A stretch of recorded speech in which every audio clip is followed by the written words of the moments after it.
Bonjour Marc Legrand, bonjour Philippe Peuzet. IPK s'apprête à fêter ses 75 ans. C'est important d'être là aujourd'hui, de témoigner. Pour moi, c'est très important.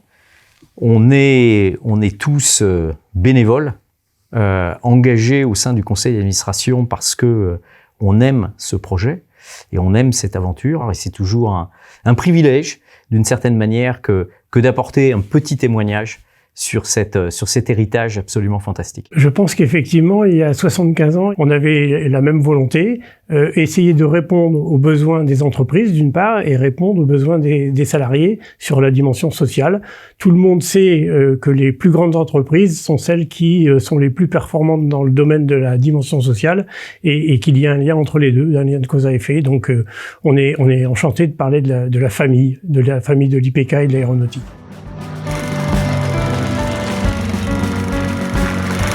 Au lendemain de la Seconde Guerre mondiale, tout le pays est à reconstruire. La situation démographique et sanitaire est préoccupante. Le parc de logement est dans un état désastreux, la mortalité infantile est très élevée et la plupart des personnes âgées ne disposent pas de retraite. Le système de protection sociale existant ne permet pas de répondre à l'urgence du moment. En 1945, les dépenses consacrées à la santé, la prévoyance et la retraite ne représentent que 1% du produit intérieur brut. Le constat est partagé par les leaders des grandes démocraties américaines et britanniques.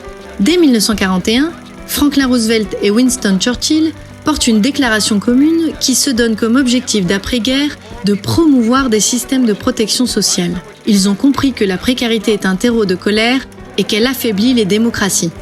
En France, cette ambition nourrit le programme du Conseil national de la résistance, qui va se matérialiser par l'ordonnance du 4 octobre 1945 qui crée la sécurité sociale. Elle doit garantir les travailleurs et leurs familles contre les risques de toute nature susceptibles de réduire ou de supprimer leur capacité de gain, couvrir les charges de maternité et les charges de famille qu'ils supportent.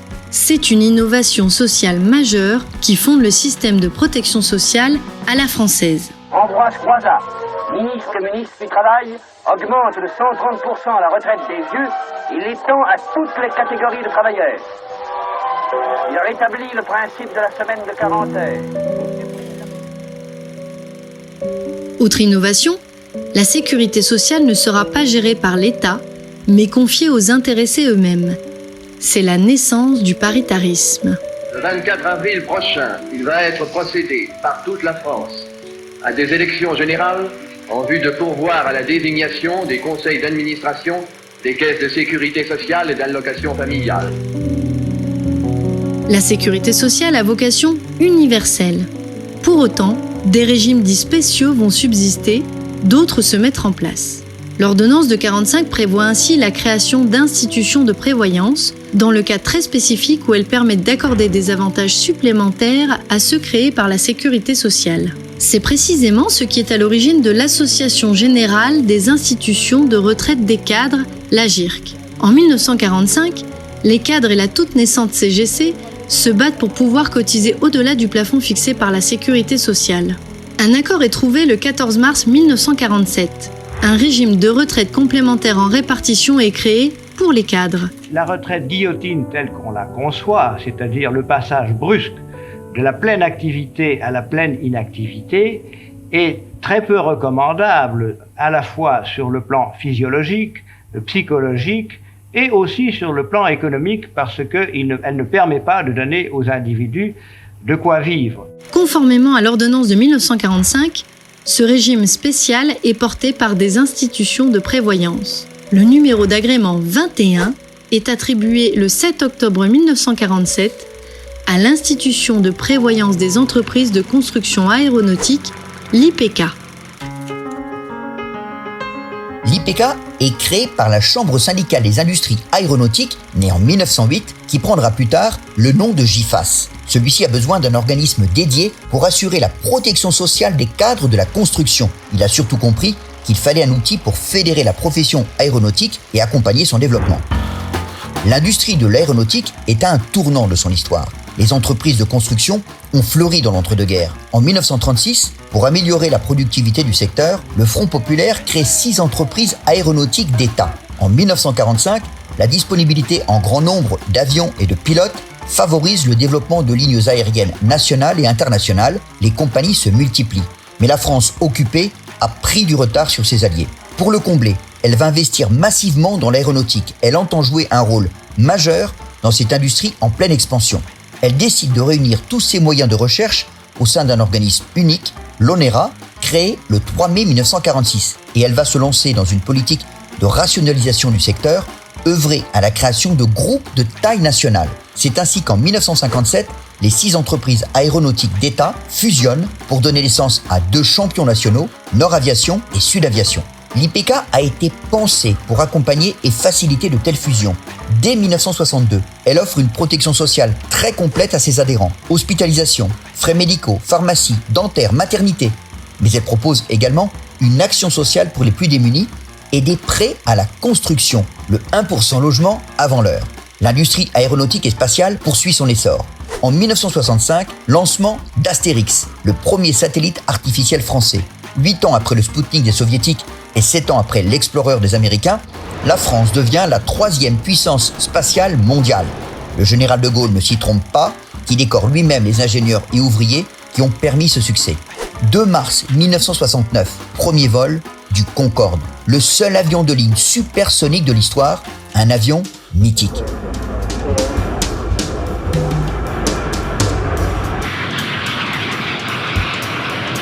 Vous voyez que la machine vole, et je peux ajouter qu'elle vole bien. Quelques semaines plus tard, au Salon du Bourget, Jean Chamand, ministre des Transports français, et Karl Schiller, ministre de l'économie de la RFA, signent l'acte de naissance d'un programme d'avions européen intitulé Airbus A300B. L'alliance aéronautique franco-allemande est née. Quelques mois plus tard, une autre alliance est scellée. Nord Aviation, Sud Aviation et la CEREB, constructeur d'engins balistiques, fusionnent pour donner naissance à la Société nationale industrielle aérospatiale, qui prendra quelques années plus tard le nom d'Aérospatiale.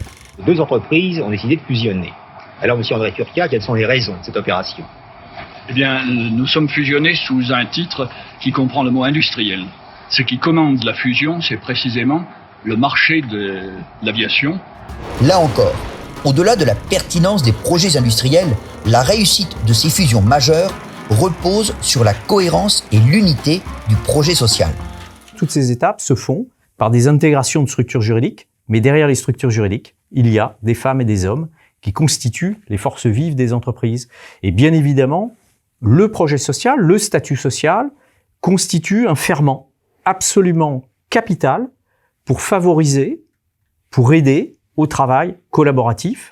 1972, premier vol de l'A300B sorti des chaînes de montage d'Airbus, le premier d'une longue série qui va installer l'avionneur européen dans le paysage mondial et venir concurrencer Boeing qui règne alors en maître. 1 an plus tard, le Mirage G8 sort des usines Dassault. Il est l'avion européen le plus rapide de l'histoire. Mais Dassault travaille déjà sur l'avion de combat du futur, nom de code Rafale.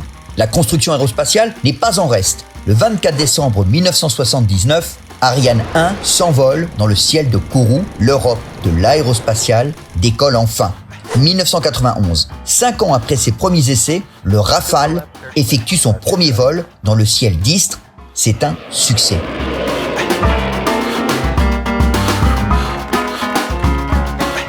« 1992 est une grande date dans l'industrie hélicoptériste. C'est la fusion des divisions hélicoptères du français Aérospatiale et de l'allemand DASA pour former Eurocopter, qui devient le premier producteur mondial de voilures tournantes.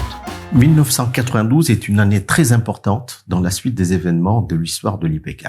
D'abord, l'IPK décide de se développer dans le monde interprofessionnel. Mais l'IPK décide également d'élargir son assise de clientèle en proposant des garanties aux non-cadres. Parallèlement à cette nouvelle stratégie qui se mettait en place, l'IPK s'est retrouvé dans des discussions de rapprochement avec différentes institutions de prévoyance qui étaient des organismes génétiquement compatibles avec l'IPK, mais auxquels manquait le principal ingrédient. Ils n'appartenaient pas à la même grande famille de l'aéronautique. Dit autrement, pour se marier avec l'IPK, il faut faire partie de la famille.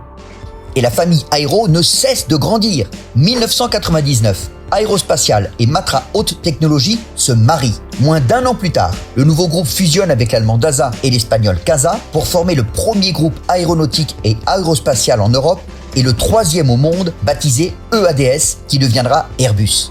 La division spatiale du nouveau groupe crée Astrium, société spécialisée dans l'industrie des lanceurs et du satellite, qui développera notamment la famille de satellites Eurostar, la plus fiable de l'histoire. La même année, naît MBDA, fusion des principaux constructeurs de missiles français, italiens et britanniques. Quelques années plus tard, MBDA fait l'acquisition de LFK, la filiale allemande de missiles d'EADS, et devient, avec ses 12 000 salariés, le leader mondial du secteur. En 2009, l'équipementier Daher rachète la Socata, la filiale d'avions d'affaires et de tourisme d'EADS. Avec cette nouvelle activité de constructeur d'avions, l'entreprise familiale, née en 1863, devient un acteur majeur de l'aéronautique qui emploie 10 000 salariés dans le monde. 2014, Eurocopter devient Airbus Hélicoptère et s'affirme plus que jamais comme le premier fabricant d'hélicoptères civils au monde et l'un des principaux constructeurs d'hélicoptères militaires. 2016, c'est la naissance d'Ariane Group, co-entreprise détenue à parts égales par Airbus et Safran. Les 7600 salariés du nouveau groupe sont chargés de développer et d'exploiter les lanceurs Ariane les plus fiables du marché commercial mondial. En 15 ans, le marché aéronautique et spatial français s'est profondément transformé. Les champions nationaux sont devenus des leaders mondiaux, employant plusieurs centaines de milliers de salariés. Sur cette période, IPK a poursuivi son développement, confortant sa place de leader de la protection sociale de la filière aéro, en se consacrant désormais exclusivement à l'activité de prévoyance, car l'institution a choisi d'abandonner l'activité de retraite complémentaire dès 2006. La retraite complémentaire devient de plus en plus normée et ne représente plus du tout un objet stratégique pour la filière. L'IPK devient de ce fait un pur player de l'assurance de personnes. L'institution est solide financièrement, elle a un outil de gestion performant, elle a une offre complète, elle a la proximité et la confiance de ses clients. Elle va devoir se développer sur son public affinitaire. La stratégie d'IPK est très claire. Nous sommes au service des entreprises et des salariés de la filière aéronautique, espace et défense et on va rester sur ce créneau-là.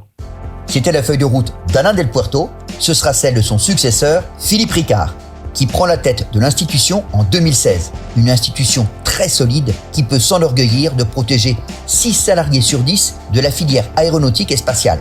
IPK souhaite aller plus loin encore. Elle fait évoluer sa gamme produits, lance l'application MyIPK pour faciliter encore la relation client, modernise son image en adoptant une nouvelle charte graphique et un nouveau logo. Elle renforce ses liens avec le GIFAS, réaffirme sa présence dans la presse professionnelle, renoue avec le Salon du Bourget et rénove son siège de la rue Baruel qu'elle inaugure en 2019 avec toute la famille Aéro. Dans la foulée, c'est le lancement du nouveau plan d'entreprise CAP 2020 construit par le conseil d'administration qu'il appartient à Philippe Ricard et ses équipes de mettre en œuvre. CAP 2020, c'est 3 ambitions. Une première sur, évidemment, développer l'affinitaire, rester dans le milieu aéronautique, mais aller au-delà de la construction aéronautique, c'est-à-dire aller aussi chez les sous-traitants. La deuxième ambition, c'est accompagner les restructurations, les différentes fusions, acquisitions de la filière aéronautique. Et encore aujourd'hui, il y a un mouvement permanent. La troisième ambition du plan CAP 2020, c'est évidemment d'accompagner les évolutions réglementaires du milieu de l'assurance et de la protection sociale. De la même façon que la retraite s'est normalisée dans les années 2000, on est exactement à la même étape sur la santé et la prévoyance. Donc il va falloir se réinventer et repositionner IPK au cœur de la négociation collective des entreprises de l'aéronautique et de l'aérospatiale. Les choses bougent énormément. La prévention est en train de prendre le pas sur finalement la santé. Les services viennent compléter la dimension santé et donc il faut pas s'endormir sur ses lauriers. Il faut vraiment se développer dans les services, la prévention et les domaines très vastes de la santé au travail. C'est un modèle très nouveau, un modèle, je dirais, de protection sociale globale sur la prévention du sinistre, c'est-à-dire éviter autant qu'on pourra le faire, à ce qu'il intervienne. Dès lors, c'est une politique très volontaire qui est lancée en matière de nouveaux services et de prévention, au plus près des grands bassins d'emploi et au sein même des entreprises. Avant Bordeaux et Paris, Toulouse inaugure les premières rencontres de la forme. On avait décidé en conseil de ne pas rester parisien et de bouger, de venir sur le terrain dans les grands centres d'activité aéronautique pour être plus proche des adhérents, des participants et pouvoir leur proposer un certain nombre de choses.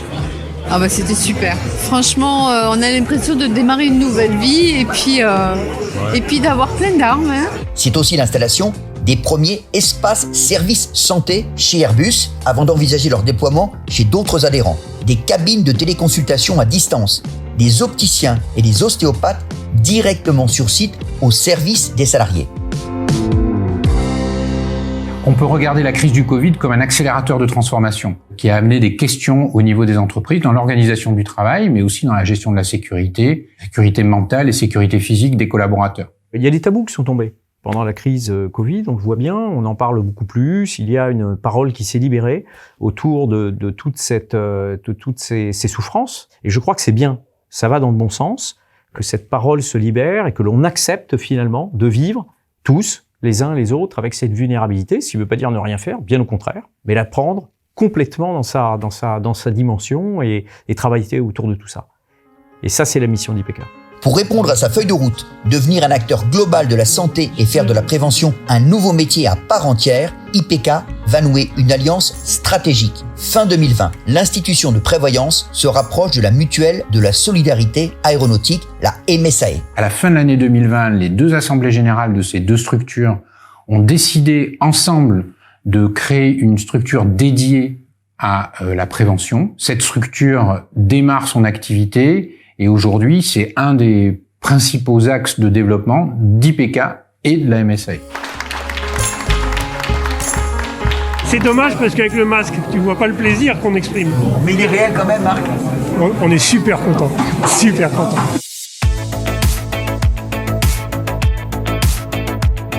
Premier chantier de l'Alliance, lancé auprès de tous leurs adhérents, en lien avec le GIFAS, une grande enquête sur la santé et la qualité de vie au travail et les risques psychosociaux qui permettra de bâtir une politique de prévention des RPS dédiée à la filière aéro, puis de mettre en œuvre des actions collant au plus près des besoins des adhérents et participants. Concrètement, à partir d'un recueil de données précises dans un échantillon de sites industriels, représentatifs en termes de métiers, d'activités et de bassins d'emploi, puis dans un deuxième temps au travers d'une enquête très détaillée effectuée sur l'ensemble de leur portefeuille, nous réalisons pour IPK MSAE le baromètre de la santé, qualité de vie et des conditions de travail pour l'ensemble de la filière aéronautique et spatiale.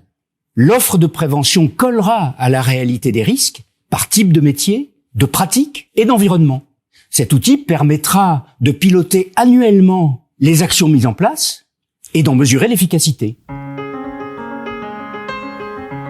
2022. Airbus a définitivement pris la place de Boeing comme premier producteur mondial d'avions commerciaux et s'engage activement dans la course à l'avion zéro émission.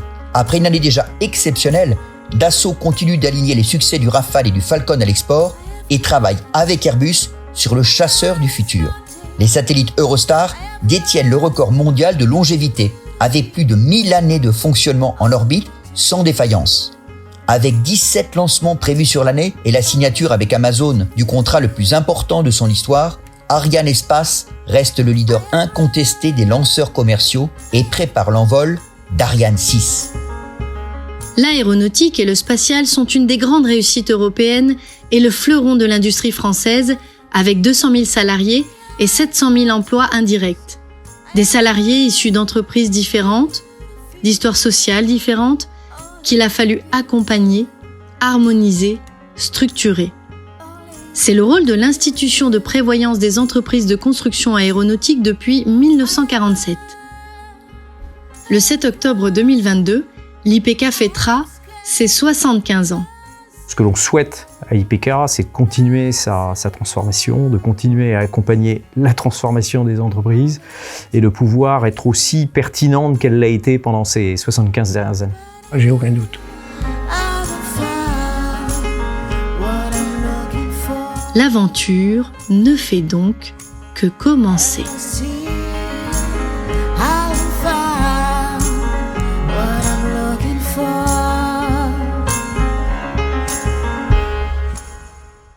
Je ne saurais vous citer tous ceux ou celles qui ont marqué l'histoire des IPK depuis la fin de la Seconde Guerre mondiale, mais à tout le moins, pour ceux que j'ai eu la chance de côtoyer, je citerai à minima 2 directeurs des relations sociales du groupe Airbus ou Aérospatiale juste avant, qui ont été Jean Bourgeois et Frédéric Agenais, qui ont véritablement marqué de leur empreinte l'institution, et je suis sûr, Marc, que tu as aussi quelques noms en tête. Forcément, on est marqué par le premier président avec qui on a l'occasion de travailler, donc je citerai Philippe Kilgars, qui s'était énormément investi au niveau de l'indépendance de l'IPK, et Jean-Claude Lautier, bien entendu, même s'il faisait un binôme exceptionnel avec Georges Bougnoux côté MEDEF.